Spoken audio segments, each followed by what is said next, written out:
Okay, good morning, everyone. I hope you're all enjoying the first day of the forum so far. My name is Yasmin Bitar, and I'll be your MC in the Startup Village Arabia. I know it's not as exciting as Yara, but just bear with me for the day. I'd like to take this opportunity to thank you once again for joining us at the 10th MENA ICT Forum and at the second edition of Startup Village Arabia. Our hope is to have this forum more regularly with your support, of course. We're excited to say that we have 34 VCs participating from across the region, in addition to 18 Jordanian VCs and support organizations from Jordan. So we thank you for your participation and for your role in enabling and enriching the startup ecosystem in the Middle East and Jordan. We would also like to thank our support organizations, the Ministry of Digital Economy and Entrepreneurship, Big by Orange, the IQLA Project, JOPAC, and Zain Innovation Campus by Zain Jordan, and Al-Najah Innovation Park and Tech Start PITA. And of course, a special thank you for the Digital Corporation Organization, the DCO, for sponsoring 15 startups and the startups joining us from Bahrain, Qatar, and Nigeria. We hope these 2 days are productive for all of you, and a reminder for the startups. The VCs here are looking to invest, so do your best to get that investment. Meet with as many as possible, nag them if you have to, just do the most. But don't forget that the opportunity doesn't stop at getting funding. Network with your peers, get to know them, find potential synergies amongst one another, and try to seize this moment to the best of your abilities. We have an exciting day ahead of us, starting with a panel discussion on the regional startup ecosystem and pipeline, followed by a presentation on empowering and sustaining the Palestinian tech ecosystem during crisis. And after lunch at 4:30, we'll be back with another panel discussion on bridging the gap between the public and private sector to enable startup success.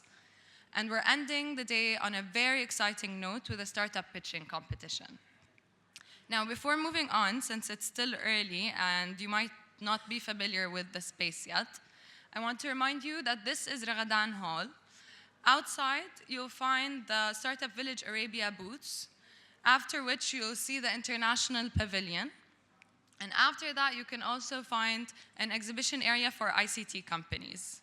On the other side, there's the Mount Nebo Hall, where you'll find the VC Investor Lounge powered by ArabNet, who we'd also like to thank for their support and coordination of the one-to-one meetings. And during these 2 days, let's not forget to have some fun. Please take some time to check out the Ninja game in the International Pavilion and the Sagir drone simulation in the exhibition hall on the seafloor. Now, please welcome to the stage Mr. Mohammed Al-Muhtaseb, the CEO of the ISSF and Intaj board member, and of course, a pillar of the Jordanian startup and VC ecosystem.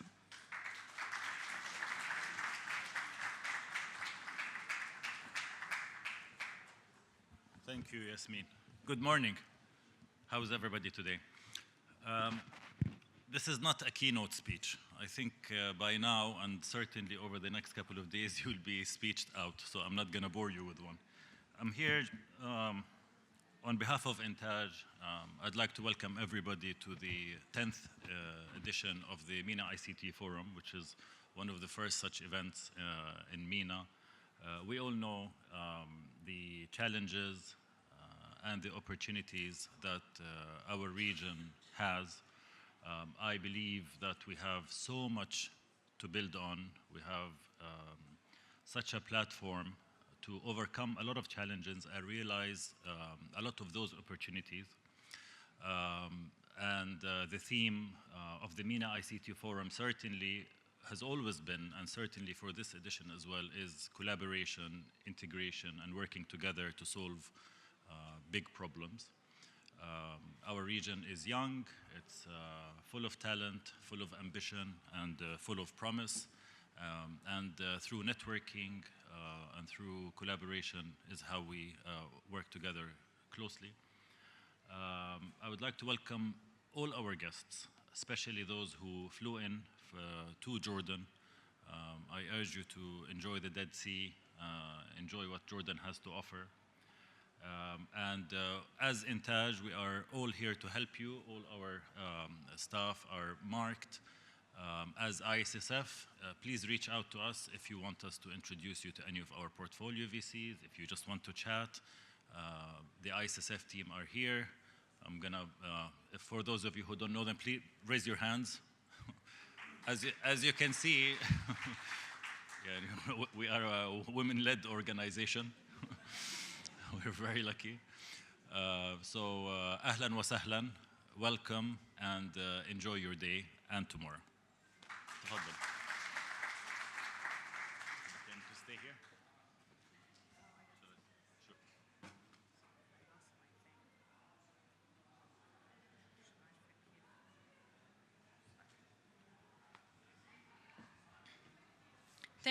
Thank you, Mr. Muhtaseb, for your inspiring welcome note and for setting the tone for this dynamic event. Sorry, we have a box situation. Our first session will look into the Middle East's rapidly evolving ecosystem, where our panelists will give us their unique insights into its key components, current opportunities and challenges, and the support mechanisms in place to push it forward. Please welcome the session's moderator, Mr. Walid Fazzah, and Chief Operating Officer at MSA Novo. Please also welcome our esteemed panelists, starting with Ms. Lana Ghanem, the VP of Digital Health and Life Sciences at Hikma Pharmaceuticals and Managing Director of Hikma Ventures. Mr. Bassem Al-Mohammadi, the Chief Operating Officer of Raz Holding Group from Saudi. And Mr. Mohammed Al-Muslih, Head of Entrepreneurship at the Ministry of Labor in Palestine.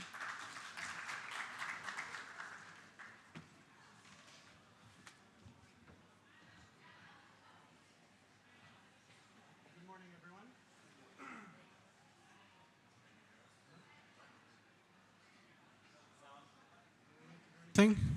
Good morning, everybody. How are you? Good to be here. Good to see so many faces. We have an exciting panel for you. The title of the panel is The Regional Ecosystem and the Regional Pipeline.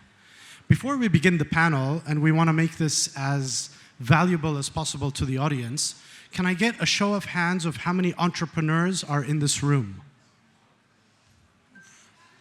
Thank you. How many investors are in this room? Be careful. How many support organizations are in this room? Okay. Thank you very much. So we'll try to field most of the topics that have to do with the support of entrepreneurs to make money, right? That's why we're here. We want to try to understand what in the ecosystem has changed, what has evolved, what is missing out, and how we can actually access the capital and the support that we need so we can build a successful ecosystem. So, to my esteemed panel, welcome, and thank you for being here. If you can just take a few moments to introduce yourself and the entity that you're representing, and we'll start with you, Mohammed. My name is Mohammed Muslih. I work with the Palestinian Ministry of Labor. I think this has to be closer. I work with the Palestinian Ministry of Labor as the head of the Entrepreneurship Office. My organization is in charge of developing the Palestinian innovation-driven startup ecosystem. Thank you. Thank you. You know me. I'm going to pass it on to Lana. Okay. Hi, everyone. I'm Lana Ghanem. I manage Hikma Ventures, the corporate VC arm of Hikma Pharmaceuticals. We established Hikma Ventures back in 2015 for two reasons. One was to invest in up-and-coming startups that could supplement Hikma's offering and help differentiate it as a global generic manufacturer. There's Black flies. And the second reason was to basically implant seeds in areas that are disrupting healthcare globally. So we have a global mandate. We could invest as early as the seed stage, as late as the Series C. Our sweet spots have been the Series A and B. It's also an evergreen fund. We've invested in 20 companies to date, 18 in North America and 2 in the Middle East and North Africa. We're actively looking for opportunities in the region. And in terms of the areas that we're investing in the healthcare sector, they're very much aligned with Hikma's areas of focus. So wherever Hikma has a portfolio, so areas like diabetes, cardiovascular disease, oncology, neurodegenerative diseases, and respiratory. Glad to be here. Thank you. MashaAllah. Assalamu alaikum, everyone. I'm Basim Al-Muhammadi from Raz Holding Group. Raz Holding is a venture builder, started 2008 in Saudi Arabia. Today we have in our portfolio more than 178 companies with more than 250 entrepreneurs from multinationals. We encourage the soft landing for foreign entrepreneurs to start their startups or to move to Saudi as well. And we are working 14 different sectors right now. And our slogan, I would say, from idea to IPO, we started back in 2008 before even we know what does venture builder mean. But recently we realized that it's an, I would say, a path for enablement and for building an ecosystem for entrepreneurs to start up and grow. Thank you very much. So this is the 10th edition of MENA ICT. Is it the 10th? Yes. Mm-hmm. Yes. Yeah, correct. So there's been a decade of evolution that has happened. I've been in this space for about 15 years, so I've seen the number of pipeline companies increase. I've seen the amount of funding increase. I've seen government support increase. And the sky is the limit in terms of where we can take this. But the idea of the panel discussion today is, where are we today? And what have we seen that has excited us in this journey? And what are the things that are still missing? So the panel is kind of cut where you have two VCs on that side, and then you have enablers on this side, or a fund of funds and policymakers as well. So let's start with the VC perspective. Ms. Ghanem, if I may ask you, how have you seen the evolution so far from your vantage point? So you're doing Hikma Ventures, you're doing MedTech. What have you seen in the past little while? Let's start there. Sure. I mean, overall, I think over the past couple of years, investors and customers have become more discerning. And I think overall, they're able to, or much more able to distinguish the signal from the noise. And that's why they're becoming pickier, they're becoming more selective. I think there are a lot of investors sitting on the sidelines. There's a lot of dry powder that's looking to be deployed into the market at a global scale. But again, customers and investors are being very picky. And in terms of the MENA landscape, it has evolved. So we're seeing that it's now attracting a lot of the top tier international VCs. I mean, very recently I saw Lean Technologies announced a fundraising round where they attracted the likes of General Catalyst, which is very good news for the region. And at the same time, we're seeing a lot of US-based startups move to the region, especially the UAE and Saudi. And one of our portfolio companies, actually Biosapien, is one basically in the biotech space that moved. And it's thanks to organizations or entities like Start AD, which is part of NYU Abu Dhabi, and Hub 71. They're introducing them to folks in the region to raise money, to partner with them. And I mean, overall, we're seeing that fintech and e-commerce are much more mature. But when it comes to healthcare, it's still in its infancy, despite the fact that we're seeing a lot of companies emerge. I think the gaps are in healthcare innovation, because when we receive decks of companies in the sector, I could categorize them into three buckets. They're either telemedicine, wellness, or mental health companies. So these spaces are becoming very congested. I personally like to see more innovation in terms of more biotech, wearables, med devices, diagnostics. So I think it's ripe to be disrupted. Very good. I think so. The overall view is that yes, there's been an evolution. We're seeing a lot more international people come in, but from a VC perspective, and I understand that we want to make money pretty fast, and we put a lot of pressure on these companies. And you're saying that there are certain models that you'd like to see a little bit more of: wearables, hardware, deep tech. Is there funding available for that in the region today? For sure. I mean, we're always looking at, like, I'm a Jordanian Palestinian, person, and I'd love to back, Arab founders, right? At the end of the day, it'll be, music to my ears to come across a story of a founder that, is working on that. And to be honest with you, Waleed, I'm becoming more of a fan of the hybrid model. I think virtual only is overdone at a global scale. So, I mean, I always like to use, it's not a part of our portfolio, but a company called Glue Care, which is in the UAE. They have the brick and mortar model, because in healthcare, you need the in-person visits and that kind of, human touch. But at the same time, it's powered by virtual, tools, like they connect with Aura, Dexcom, all these wearables. So you can easily, like as a physician, monitor patients from the comfort of their homes. So I'm a big fan of the hybrid model. So I'd like to see more of that. That's excellent. I think that's very unique, because I know a lot of VCs usually just say, oh, hardware, and they walk away. So it's very refreshing to hear that. Said Mohammed, we want to hear from you in terms of the venture builder model that you're talking about. And how do you feel about more deep tech and more hardware stuff? Do you invest in that? Basim or Mohammed? Oh, sorry, Basim. Okay. I said Mohammed. Fine. Because I'm Basim al-Muhammadi, so I would accept Sorry. Mohammed as well. As I want to start with the I would say the business model of the VCs and the venture builder, they are not alike. So when the VC, usually when they start investing, we have that rule of thumb, which is 10 VCs or 10 ventures, and one will success and will cover all the losses.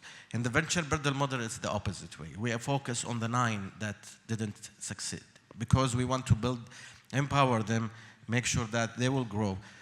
So our focus is to complement with the VC, I would say, approach, so that we can empower at least 50 to 60% of the 9 companies that didn't succeed. The idea of that is we understand that the VCs has its own model of, their responsibilities and with the GPs and LPs and everything. But in the venture builder, it's more kind of private equity, but we focus on early stages, ideas, and we build the venture with them. So we differentiate from the, I would call it venture studios. Usually they create the ideas, then they will find entrepreneurs. What we do, usually the entrepreneur, we find the entrepreneurs, or they approach us. If we agree with the person first, then we move second to the idea and all the business analysis. Yeah. Then the third stage that we will move on how to build this venture and how to take it from one stage to another. Yeah.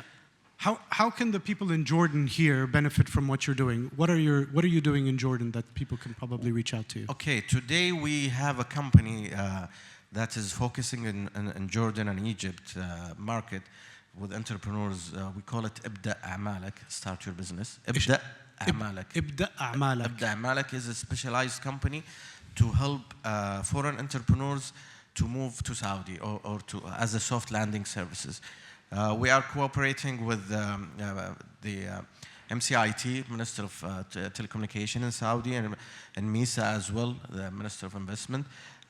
We are verified by them to issue what we call the incubation letter to help the startups to move to Saudi. We provide all the logistics services for them, so they can come and focus on what they know. They don't need to take care of all the logistics. We will help them in that. It's not necessarily for us to be their partners. Sometimes we do invest with them, but it depends on what value we are bringing. Sure. So this is also another thing that we differentiate between us and the VCs, that when you, as a startup, approach the VC, you are looking for their fund. Yeah. That's all. As a venture builder, we are looking about what value we can bring to the company other than the fund. Yeah. And usually it's a small ticket for us, but the value we are delivering is much more, and it is needed in this stage. Some entrepreneurs, when they start, they are focusing on the VCs or the exits, yeah. And that's not our target.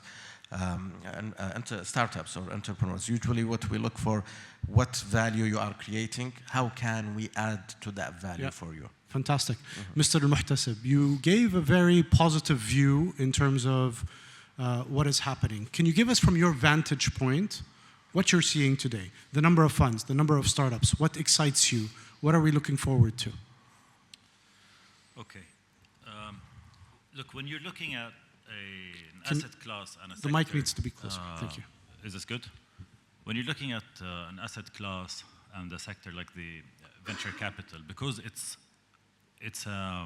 we keep saying nascent notion in MENA anyway, one needs to take the global macro view and take a long-term sort of angle.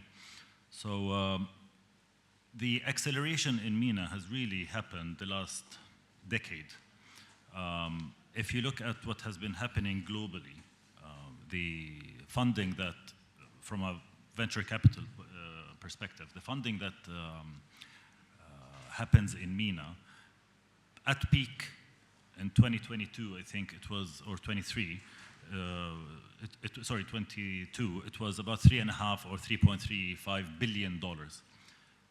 At the same time, this was 1% of what was happening in United States. Sure. It was 342. Sure. So, and this is, remember, this is MENA with all the wealth, with including the GCC, including even even if you include Turkey and Pakistan. Sure. So it's just starting. Another metric that we look at, and I always like to provide this backdrop so that we know where we are, is VC as a percentage of the overall GDP. Still, as you are very well aware, we are still one of the lowest, arguably the 15th rank globally in terms of VC spending as a percentage of GDP. Singapore spends 26 times on VC as a percentage of GDP what the whole of MENA does. So certainly the sector is there. It has proven itself to be there. I think it will stay, despite a correction over the last couple of years that followed global picture. It was influenced by many things, including interest rate hikes, what have you, geopolitical instabilities and wars and everything. Going forward, I think despite that correction, the trajectory and the trend over the next 10 years is where we're looking, is going to be positive. I don't, although there is a malaise now, the people say the ecosystem is now a little bit anemic. It's a bit pessimistic to say that. However, the data reflects a slowdown. If one looks at the next 5 to 10 years, I think everything is aligned for a pickup. Interest rates are unlikely to stay that high, although the latest data, especially after the US election, reflect that the Federal Reserve will probably take it easy on the cut downs, especially with the US data. The policies, and of course, one has to look at the whole thing. So the policies of the incoming American president are possibly likely to make inflation more sticky. That will translate to rate hikes or stickiness that will inevitably influence venture capital globally and in the MENA region. People are now looking at Bitcoin, you know. Yeah. So there are different asset classes. So despite that, I think we have a birth of some very interesting funds and fund managers. Like Lana said, we have attracted a significant amount of investors that are coming from abroad into MENA. That says something. The data shows that about half the investors in 2024 are actually from outside the sector. Although, if you look a little bit deeper, 2/3 of the capital deployed comes from MENA investors, which tells me that although they are half, but 2/3 of the money comes from MENA investors, which tells you that they are there, they're dipping their toe in the water, they're still shy. I think as we come to the end of this first wave of venture capital, you will see that a lot of the good VCs are likely to stay from a funds perspective, from a funds landscape.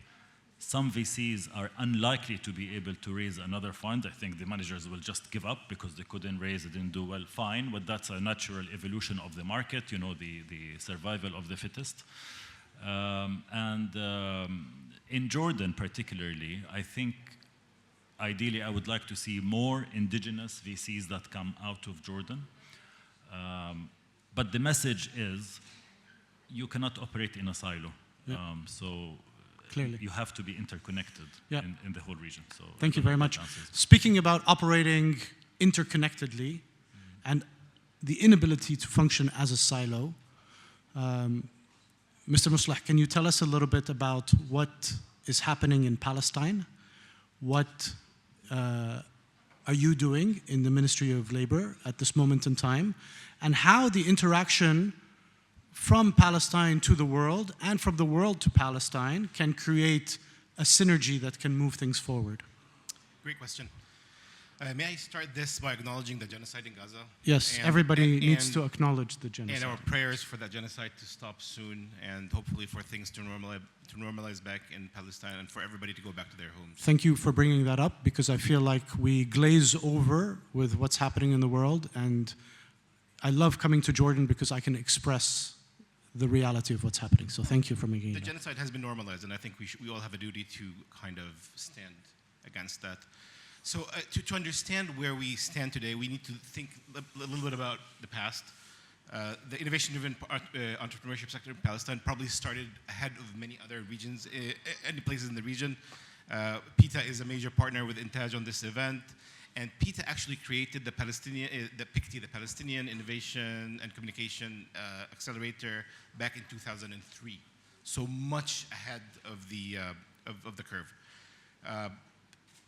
The first really seeds of innovation-driven entrepreneurship maybe probably started around 2007 when a bunch of charismatic entrepreneurs moved to Palestine. I don't want to name names, but there was 5 or 6 people who started something called the Palestinian Geeks, which became the biggest online community for Palestinians, entrepreneurs, and people who want to go into entrepreneurship. Between 2007 and 2008 and 2018, according to Silatech, about $700 million was invested by donors in Palestinian entrepreneurship. And after those $700 million were spent, not a lot of results happened.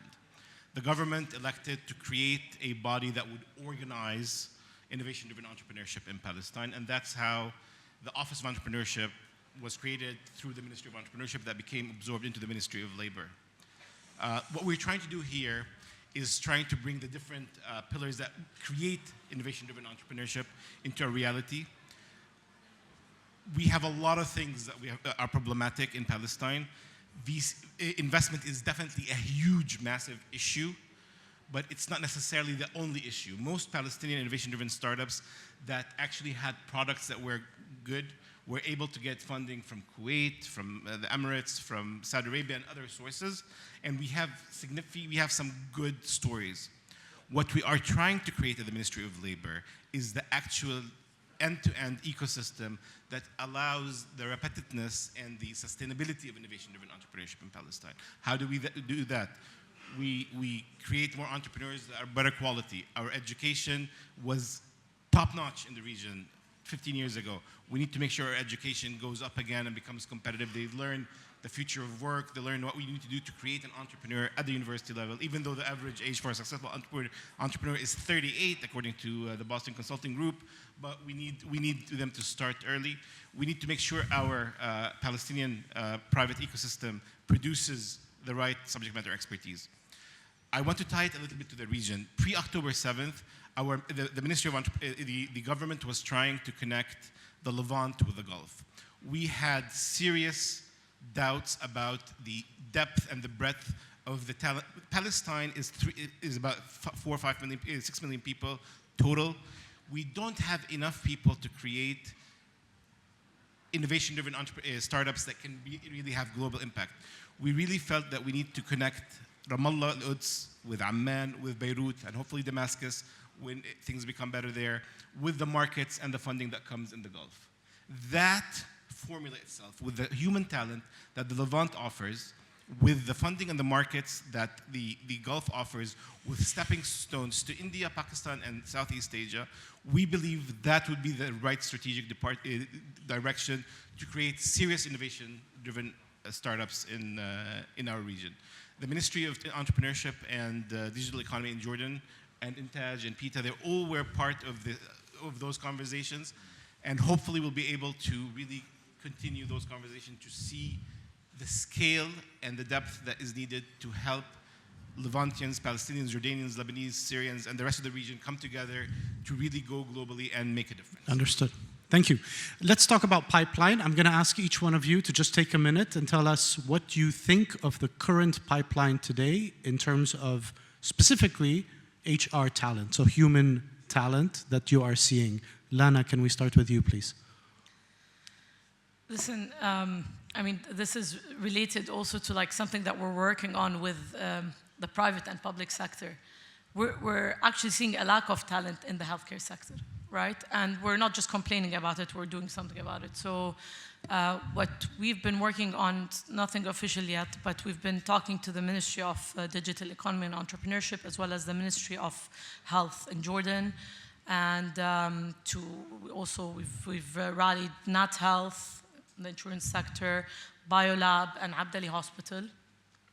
And because there is a lack of pipeline when it comes to healthcare in Jordan, and I mean, then it's also, it applies to the region as well, we're planning to kind of create an healthcare innovation program to basically, let people with ideas apply. And I think one of the challenges for many, folks who are establishing startups is that they don't have any testing ground or pilots. If you go to a corporate, like even with Hikma, like I'm not gonna be the hypocrite in the room, they come to us and tell us, okay, we want to do a pilot. We'll tell them, okay, like who else have you worked with, right? So that resolves this problem. So we'll get applications, we'll select probably 5 ideas, and then there's a commitment from each of the organizations in the private sector to actually pilot or partner with these startups.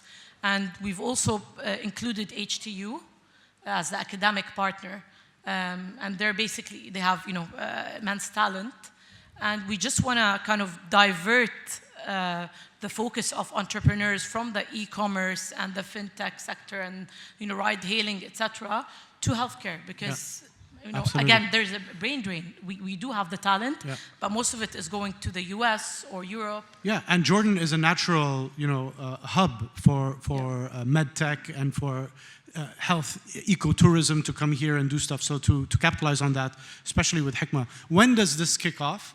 In Q1 2025. Thank you very much. Mr. Bassem, can you tell us what you're seeing in terms of pipeline and talent?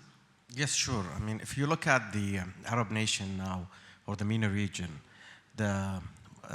most of the population are the youth under like 35 years old. And this happens once a time in a nation life cycle.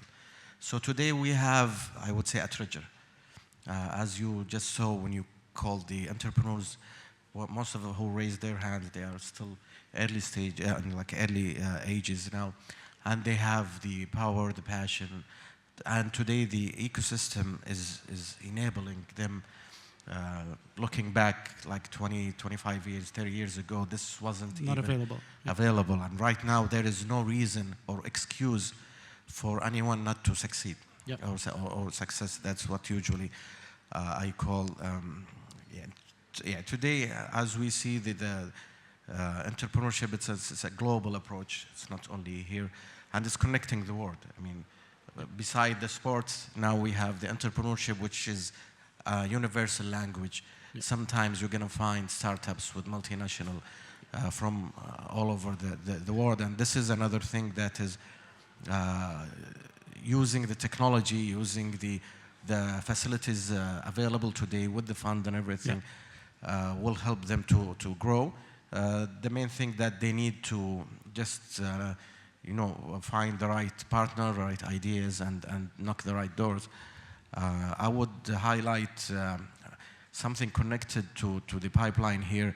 One of my investment here in Jordan is Interrogate, which is a company that educates youth from 12 to 17 years entrepreneurship and innovation. And last competition, we got around 400 schools, thousands of students, projects, yeah. and also from 11 countries. There was schools from Palestine, from Jordan, from Syria, Amazing. from Morocco, from GCC and others. And this is how I see the pipeline will grow when we start educating the youth about entrepreneurship. Yeah. I mean, we just heard about entrepreneurship in the last 10 years. Yeah. And now we have the pillars, we have the solid ground. Yeah. Our investors are today well aware of this ecosystem, because in the past, usually most of the fund came from real estate. Yeah. And you know, the real estate mindset is not a risk taker. Nope. Today in the VCs, that's why they call it venture builder, because they are taking the high risk. Also the other private equity, family offices and other funds available in the market. And again, I would say fund is not the first thing needed to the entrepreneur to grow. No, you need the talent and the idea to be able to fund it. Exactly. Very Usually clear. I tell the entrepreneurs, let the VCs knock your doors. Let them, Sure. yeah, focus on your business, focus on your startup. Yeah, build it and they will come. And they will come to you. Yeah. I found so many, I would say so many, yes, entrepreneurs, they build their startup or ventures to the VCs. Yeah. Yeah, and the Which sake doesn't- of yeah. attract the VCs, which that doesn't this work. will not grow, and Yeah. it's not sustainable.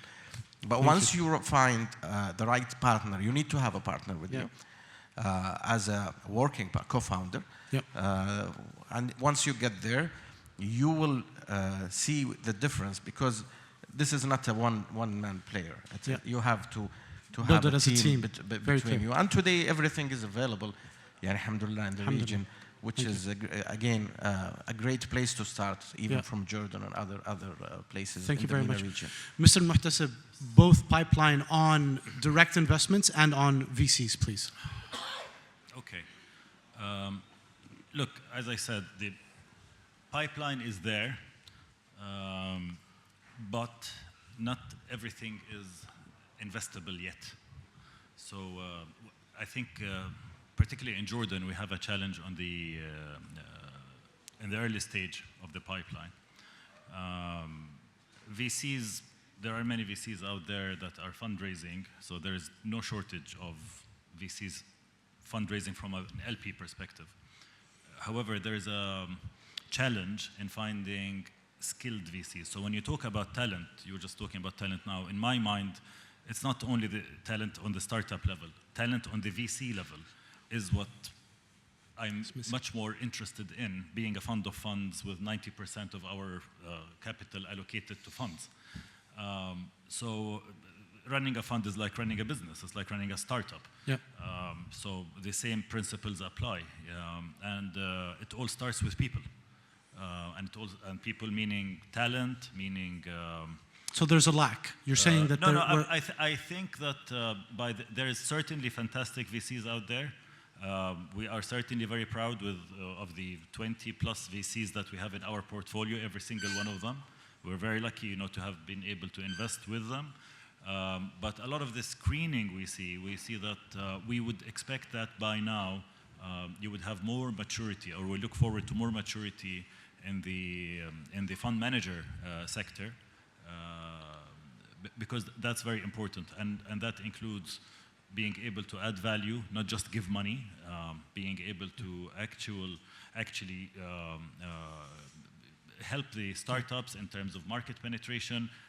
One good example is what MSA does, for example, not to belittle anybody else. Integrity is very important. Transparency is very important. Sometimes, believe it or not, we still have challenges with that. Sure. And as the ISSF, as a fund of funds, sometimes we are seen like a donor, but we're not. No. We are very much return-driven entity. Yeah. And sometimes we have to take firm stance on some of our portfolio, and that's the nature of absolutely. the industry. So yeah. Working in innovation in Palestine, how do you innovate if the pipeline is weak, or is it? I would love to talk about the pipeline. I don't want to be a downer. The region is doing so well. We were doing so well pre-October 7th, but realistically, after October 7th, before October 7th, we had around 320, 330 innovation-driven startups. About 2/3 were in the West Bank, including East Jerusalem, and the other third was in Gaza. The Gaza startups were obliterated. Literally overnight, startups were destroyed, their offices was destroyed, enablers were bombed. A lot of the people and the enablers that we were working with were killed by Israel. We put together a disaster recovery strategy that we're trying to implement, where we try to help people recover. The startups in the West Bank are suffering big time, definitely. The more mature ones definitely kept their back offices in Ramallah or in the West Bank, and including East Jerusalem. A lot of them actually went to Dubai and to Saudi Arabia, the more successful ones. As the Ministry of Labor and the Office of Entrepreneurship, we've put together a program called the Startup Pipeline Catalyst Program, where we're trying to generate about 60 startups in the next 18 months, where from those at least 20 to 30 would be venture capital investable. We're doing that with the help of many amazing people, and hopefully we'll be able to accomplish that. And hopefully a lot of those great VCs would come and invest in Palestine. On the venture side, pre-October 7th again, we worked with the EU to create a $100 million fund of funds, very similar to ISSF, and we would have loved to learn from what you guys did. And we wanted to bring the talent, the VC talent, into Palestine. Right now we have only one venture capital fund, Ibtikar. Ibtikar, with very limited success in their startups. They've done a second fund now, and I think they're changing their strategies to include more regional Palestinian talent, and hopefully that will make a difference. But we want to see a plethora of venture capital investors interested in Palestine. We have Techstars who actually have a person in Palestine who's doing very well. Hopefully in the next couple of years, we'll see a lot more venture capital trying to address the pipeline that we're trying to create. Thank you very much. We have about 5 minutes left. Any burning questions to the panelists? I want to give the opportunity for any eager entrepreneurs, other investors, or ecosystem people to ask anything. If not, we will end the panel, and then you can hunt them after the panel. Nobody's waving their hands crazily, so we'll be done. Anybody? Yes. اسأل. Please. وقف وعرفنا عن حالك. شركة أهلا وسهلا. Okay. تفضل. Yes. كريادي في الشركات الأردنية واجهنا مشكلة مع ISSF، وهي مشكلة الجزء الأكثر شيوعا كانت أنك تبحث عن ماتشنج، مضبوط؟ يعني ما بتعمل استثمار مباشر بالستارت اب، بدك تدور على ماتشنج، هاي فيها صعوبة شوي.